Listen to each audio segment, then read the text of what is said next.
শুধু আমি blood donation camp করলাম, শিবির করলাম, শুধু তাই নয়, বা অন্যান্য আমি পেশেন্ট খালি দেখলাম সেটা নয়। আমাদের এখানে যেহেতু ড্রাগ, এখানে আরেক ড্রাগ এডিকশন আসছে, এখানে এই ড্রাগ আর এই ড্রাগ না, সেই ড্রাগ এডিকশনের বিষয়ে আপনারা প্রতিদিন আপনাদের, আমি বাজারে গেলাম, বাজার থেকে বাড়িতে আসলাম, আমি কর্মক্ষেত্রে গেলাম, সেখান থেকে বাড়িতে চলে গেলাম, নো, এটা যেন না হয়। এখানে আমাদের প্রতিটা ব্যক্তি প্রতিদিন আমাদের বের হওয়া উচিত। যারা এখন এই ধরনের ড্রাগ এডিক্টেড আছে তাদেরকে চিহ্নিত করা, যেখান থেকে ড্রাগ বিক্রি হচ্ছে তাদের আইডেন্টিফাই করা, প্রতিরোধ করা এবং প্রতিবাদ করা, এবং তারপরেও যদি না হয় আমাদের প্রচারে আনুন। সরকার এত ভালো, আপনাদের সরকার একমাত্র ভালো, এইবার ভারতীয় জনতা পার্টির নেতৃত্বাধীন যে সরকার চলছে, সবচেয়ে বড় গুণ হচ্ছে মানব বান্ধব, তারা মানুষের কথা শুনতে চেষ্টা করে। কাজে আপনারা আমাদের কাছে আসুন, আমরা সেই দিক, কিন্তু একা কোনো অবস্থায় সরকারের পক্ষে সম্ভব হবে না, পুলিশ দিয়ে আরক্ষা দপ্তর দিয়ে বিভিন্নভাবে ক্যাম্প করে সম্ভব হবে না। সেগুলো আমার মনে হয় একটা গর্জে ওঠা উচিত। এবং আমাদের আরেকটা বিষয় যেটা, সেটা হচ্ছে বাংলাদেশের বর্তমান যে পরিস্থিতি, সেটা নিয়ে আমাদের খুবই সচেতন থাকা দরকার।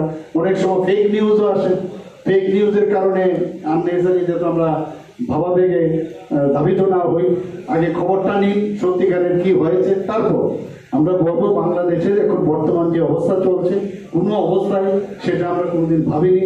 আমাদের অলরেডি এখান থেকে আমরা বাংলাদেশকে অনেক কিছু দিই, আজকে ওনাদেরকে আমরা ইলেকট্রিসিটি দিচ্ছি, এবং শুধু তাই না, বহু জিনিস আমাদের ভারতবর্ষ থেকে ওনাদের এখানে যান, ওনাদের এখান থেকে আমাদের এখানে আসে। তো এই জায়গাটার মধ্যে এখন একটা ইমব্যালেন্স হয়েছে। আমাদের এসএসজি তৈরি আছে, চিটাগাং পোর্টকে আমরা ব্যবহার করে আমরা সাউথ ইস্ট এশিয়ার প্রবেশদ্বার করার চিন্তা ভাবনা করছিলাম। এখান থেকে সমস্ত সাউথ ইস্টের যে জনসাধারণ থেকে আরম্ভ করে এবং মালপত্র সবই আসতো চিটাগাং বন্দরকে ব্যবহার করে সারা পৃথিবীতে যাওয়ার একটা ব্যবস্থা ছিল। সেটা এখন একটু এখানে রেল লাইনও অলরেডি বিছানো হয়ে গেছে, সেটাও আটকে গেছে।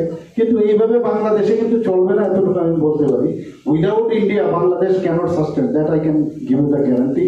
এবং ফিউচারে আমাদের নেতৃত্বরা দেখছে, সব বুঝছে, এইভাবে গায়ের জোর দিয়ে একটা আমাদের ওখানে মাইনরিটিকে যেভাবে ওরা দাবিয়ে রেখেছে, সেটা কোনো অবস্থায় সেটা চলতে দেওয়া যাবে না, এতটুকু আমি বলতে পারি। আর যারা আজকে এই অনুষ্ঠান ব্লাড ডোনেশন জন্য যারা এখানে এসেছেন, যারা ব্লাড দিতে এসেছেন, তাদেরকে আমি ধন্যবাদ দেব। এবং এই যে উদ্যোগ, আমরা জানি যে মহিলাদের ক্ষেত্রে প্রায় 16 মিলিলিটার আমাদের উদ্বৃত্ত রক্ত থাকে, পুরুষদের বেলায় 26 ml উদ্বৃত্ত রক্ত থাকে, এবং আমরা কত রক্ত দিই? 350 ml। কাজে এই জায়গার মধ্যে সামান্য আমাদের যে রক্ত, সেটা আমরা দান করি। দানের বেলায় এখানে বলা হয়েছে বহু দান আমরা করি, বিদ্যাদান, বস্ত্রদান, এবং অনেক জিনিস আমরা বাজার থেকে কিনেও কিন্তু দান করতে পারি, কিন্তু সর্বোচ্চ দান হচ্ছে রক্তদান। এই ধরনের উদ্যোগে আমি বলবো যে আমাদের ডক্টর সেলকে, যে সবই ওনাদেরকে আমি ধন্যবাদ দেবো।